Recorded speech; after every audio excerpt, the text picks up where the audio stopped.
Alright guys, this is kind of an update, or update number 2 I guess. Since I've tried out the sway bar system, I installed the Techno sway bar system and also installed the telemetry sensors that I got from Traxxas, which I'm not quite sure is working correctly. I have it on right now.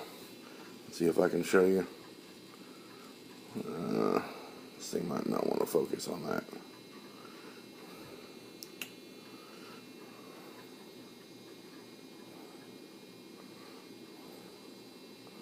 Well, I don't know, you can kind of tell.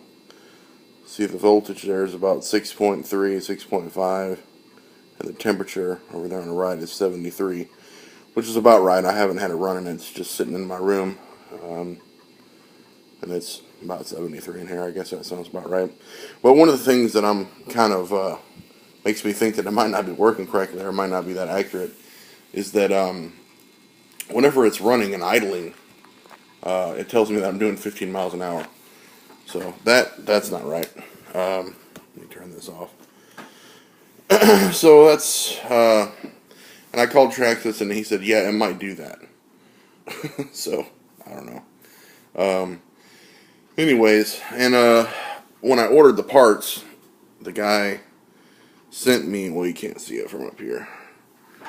He sent me the clutch wheel also, and whenever they were talking about all that, when I was ordering it, he made me think, or told me that it was just a magnet that you attach to whatever clutch you're using. Well, that's not the case. It's like embedded inside of it. And come to find out, after I pulled my engine out and pulled the clutch bell off and all that kind of stuff, it was already embedded in the one that came from the factory. So I'm not sure if you guys buy one that's telemetry ready, like mine was, meaning that the sensors weren't on there. He said that some of them will have it on the clutch already, and some of them don't. Mine did, I guess. So now I have just a useless clutch. I mean, I could send it back to Traxxas, but I mean, as much as it would take for me to ship it back, it wouldn't really be worth it. It was only like $8. And also, I have a useless Energy 3-piece clutch now, because obviously if I want the telemetry, I can't use that. And I thought I could, because he told me first it was just something that you attach to your clutch. But anyways, so now I have 2 useless clutches, and I guess maybe one day when my engine goes bad, I'll just use that 3-piece clutch then, I guess. But anyways, sorry guys, I got a little bit of a cold going on. And I also mentioned last time, if you remember, that I was going to install that Energy sway bar that wheelie bar that I had. Well, that's all that remains of it, that black plate right there. The first time I put it on there, and I made sure everything was tightened down really good. I guess I should have Loctited everything, but it completely fell apart. All the screws fell out of it, and I was on a dirt road, so I mean, it was impossible to find the screws. I mean, it was just hanging there in pieces. So I still have all the main pieces for it. I don't have it right here. I was going to show you, but it's out there in my car. And I was going to call Energy and just see, maybe do they have, if I gave my model number, could they give me like a screw kit for it? And I would just Loctite everything. And I'm really not sure that would even solve the problem, because part of it is it's got a little shock on it, and there's nothing connecting the two, like the bore in the middle of the shock. It just kind of floats.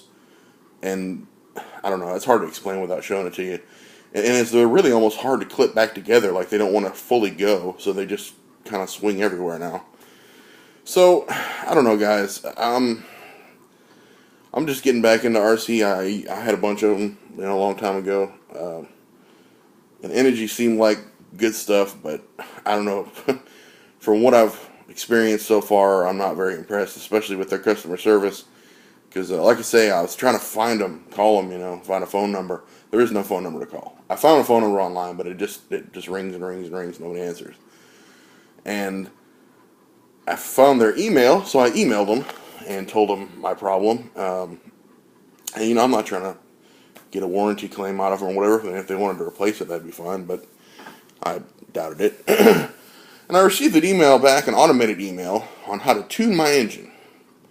So, I don't have a lot of faith in their customer service system, because that's not remotely going to help what I asked about.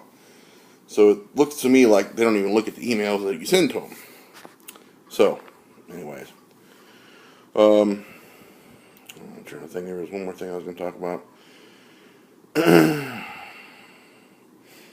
I don't know, I guess that's about it for the Revo update. All the telemetry stuff's working. It just tells me I'm doing 15 miles an hour when I start it. Seems like it would make more sense to have the sensor on the clutch bell. That way it wouldn't sense it until it was actually moving. But I don't know. I guess that's just how they do it. I'm not sure how accurate it is. I guess they're calculating the miles per hour from the RPM. Because obviously the only thing that little sensor with the magnet can count is revolutions per minute. And then, it's kind of hard to see, but this here is the temperature sensor. All it is like a black wire, and it's not like a wire, it's not like this kind of wire here. It's like a solid copper wire. And you just wrap it, I have mine wrapped around the very bottom fin of my cooling head. I guess that's the best place to, I figure that's the best place for engine temperature to get it.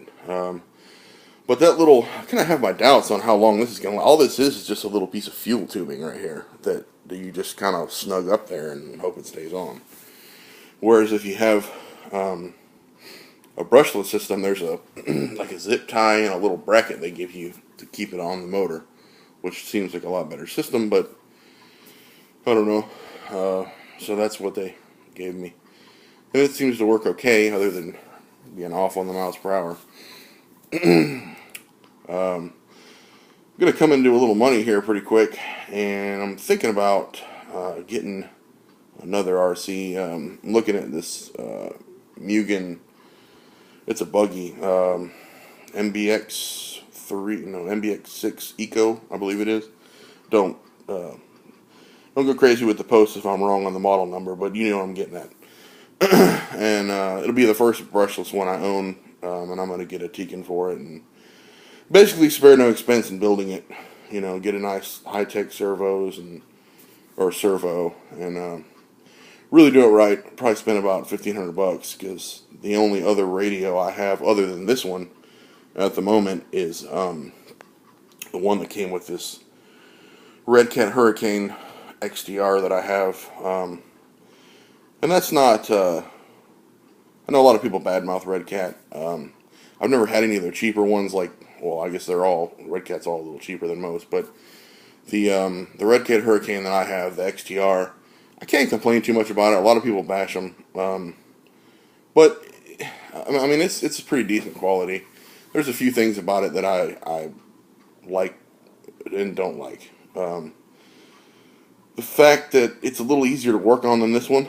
It's got a flat chassis instead of, if anybody has a Revo or anything that's based on the Revo, you know what I'm talking about. Everything's kind of, there's stuff on the bottom, there's stuff on the top, there's stuff that goes through the middle, it's a little more complex than most RCs, as far as when working on it, and everything's kind of cramped together.